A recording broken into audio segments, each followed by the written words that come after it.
عجناها إلا اسمعوا يا القنوات الفضائية في ساعة تحرج اللي ما تهقواها في ساعة تحرج اللي ما تهقواها.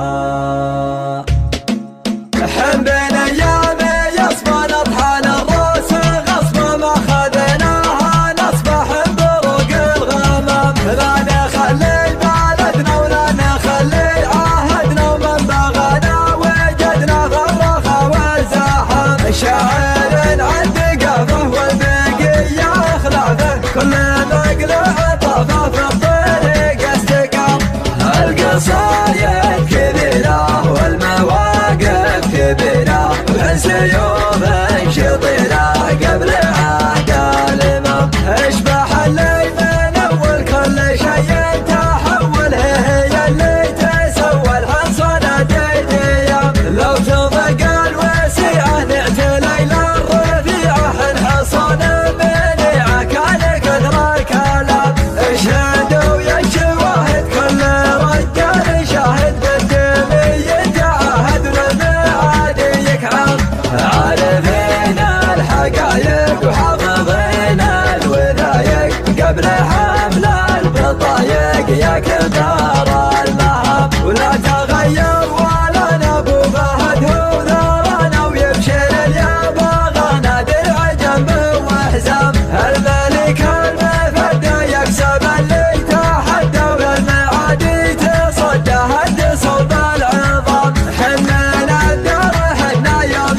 نجران منا بالمحاصن وطن عز ايام الحلام حبني ايامي يصبح نطحن الروس غصبا ما خذيناها نصبح بروق الغمام حبني ايامي يصبح نطحن الروس غصبا ما خذيناها نصبح بروق الغمام لا نخلي بلدنا ولا نخلي عهدنا ومن بغانا وجدنا في الرخا والزحام شاعر عند قفه والبقية خلافه كل مقلوع طفى في الطريق استقام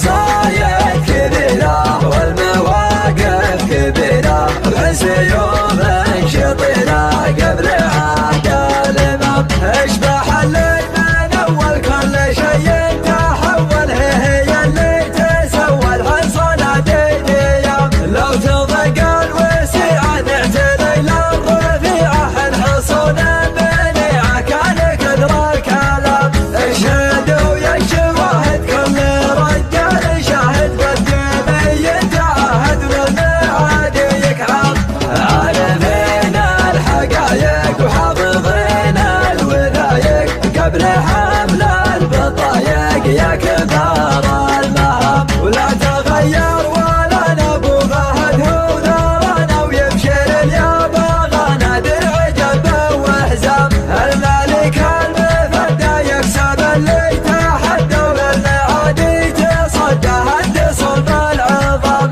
حنا الدار حنا يوم نجران منا بالمحاصن وطن عز ايام الحلام